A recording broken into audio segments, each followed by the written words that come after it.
कावेरी का रंग बहुत काला था, साथ ही उसके सिर पर कुछ ही गिने चुने बाल थे, जिस कारण उसकी तीनों जेठानियां गौरी, रूपाली और आमना उसके साथ बेरुखी से पेश आती थी। अरे ओ कल्लो माई, कहाँ मर गई? आज हम जेठानियों को चाय नसीब होगी कि नहीं? बस अभी बनाती हूँ जेठानी जी, वो नहाने और बाल धोने में जरा सा समय लग गया। कावेरी की बात सुनते ही गौरी, रूपाली और आमना तीनों ही खिलखिलाकर हंसने लगती हैं। इस कल्लो माई के सर पर 4 बाल है नहीं, और देखो इसे नहाने में कितना समय लगा है। मुझे तो लगता है कि कहीं नहाते समय अपना एक एक बाल पकड़कर अच्छे से धोती होगी, कहीं वो भी टूटकर गिर ना जाए। जरा सोचो तो सही, इस गंजी के सर पर अभी 4 बाल मुश्किल से है। अगर इसके घने लंबे बाल होते तो इसे तो पूरा एक दिन नहाने में ही लग जाता, क्योंकि इसे अपना हर एक बाल जो धोना मल्ला होता है।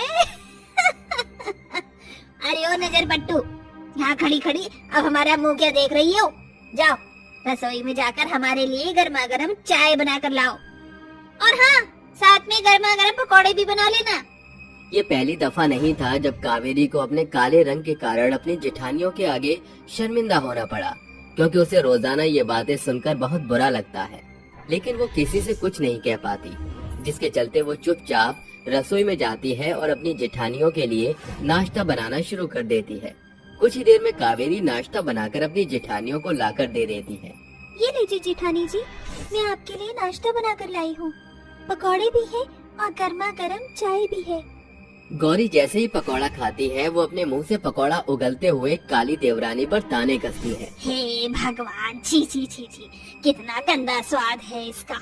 क्यों री जली उपली, तू हमें ऐसे बेस्वाद पकौड़े खिलाकर पेट में दर्द करवाना चाहती है? मैं इसकी सब चाल जानती हूँ।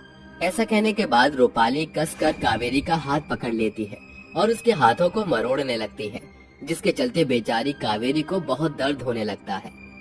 इसको ऐसा लगता है कि अगर ये हमें ऐसा बेस्वाद खाना बनाकर खिलाएगी तो हम इससे खाना बनवाना छोड़ देंगे, लेकिन आज इसको इसकी गलती की सजा तो मिलनी ही चाहिए, ताकि दोबारा इसके हाथ का जायका ना बिगड़े।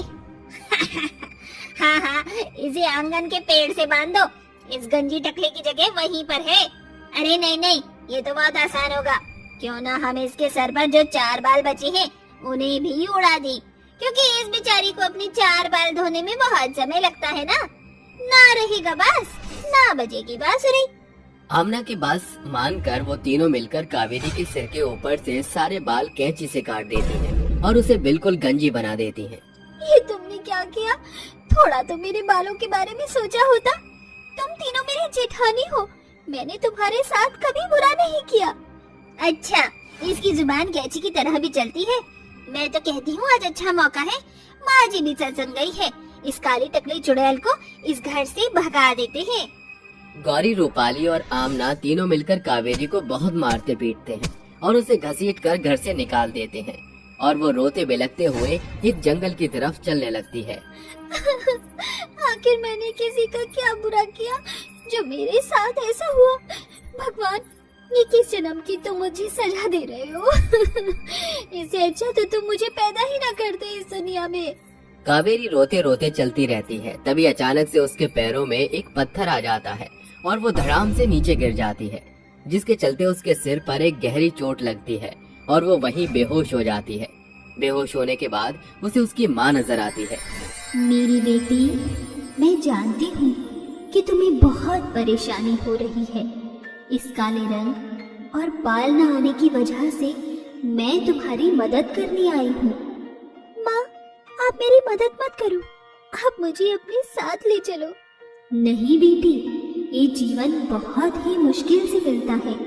अपने जीवन के महत्व को समझो और अपनी जिंदगी में आगे बढ़ो। ऐसा कहने के बाद चंचल अपनी बेटी के सिर पर हाथ फेरती है, जिसके बाद उसके सिर पर सोने से सुनहरे लंबे बाल निकल आते हैं और वो बहुत सुंदर और गोरी हो जाती है। तभी अचानक से कावेरी की आंखें खुलती हैं। अरे, लगता है बेहोश होने की वजह से मुझे कोई सपना आ गया था। ऐसा सोचकर कावेरी एक नदी किनारे पानी पीने के लिए रुक जाती है, लेकिन जैसे ही वो अपने आप को पानी की परछाई में देखती है, वो हैरान रह जाती है। हे भगवान, क्या ये सच है? कहीं मैं कोई सपना तो नहीं देख रही हूँ। मेरे सर पर एक भी बाल नहीं था और आज मेरे सर पर इतने सुनहरे सोने के बाल हैं और मेरा काला रंग वो भी गोरा हो गया। मुझे तो यकीन ही नहीं होता। कावेरी ये सब देखकर बहुत खुश होती है, लेकिन तभी उसे भूख लगने लगती है। मैंने सुबह से कुछ भी नहीं खाया है, बहुत जोरों से भूख लगी है।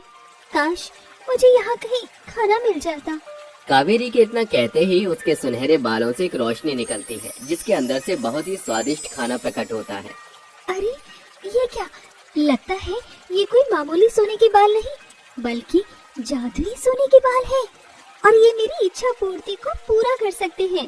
कावेरी अब बहुत खुश होती है और पेट भरकर खाना खाती है, जिसके बाद वो अपने सोने के सुनहरे बालों से कहती है, जादुई सुनहरे बाल, मुझे रहने के लिए घर चाहिए, क्या तुम मेरी मदद कर सकते हो?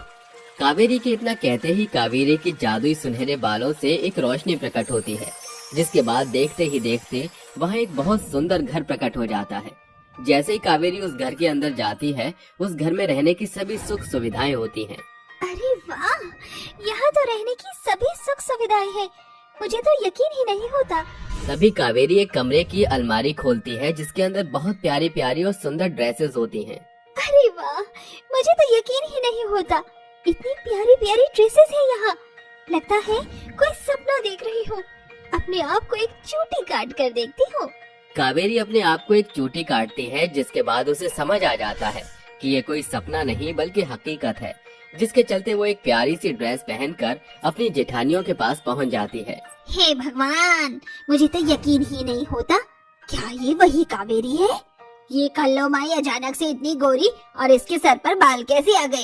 ये कोई जादू टोना तो नहीं करवा कर आई है अपने ऊपर? मैं तो कहती हूँ इससे दूर ही रहो।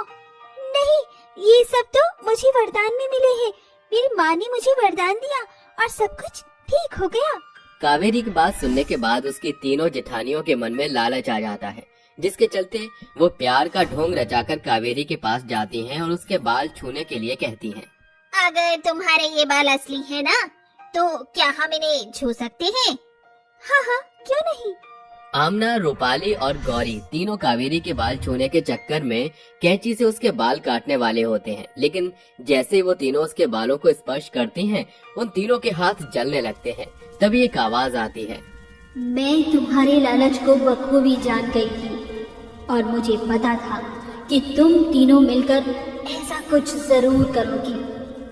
हमें अपनी गलती का एहसास है, हमें माफ कर दो, तुम्हारे हाथ जोड़ रहे हैं, इसे ठीक कर दो। कावेरी, तुम्हें हमारी मदद करो, हम हाथ जोड़ रहे हैं, हमें बचाओ। आज के बाद हम आपकी बेटी के साथ ऐसा कभी कुछ नहीं करेंगे, हमें एक आखिरी मौका दे दो। माँ, इन्हें छोड़ दो, ये मेरी जेठानियाँ हैं और इन्हें अपनी गलती का पछतावा भी है। कावेरी के समझाने पर उसकी माँ उनके हाथों में जल रही आग को बुझा देती है, जिसके बाद उन तीनों को अपनी गलती का पछतावा होता है और वो अपनी देवरानी कावेरी के साथ खुशी खुशी रहने लगती हैं।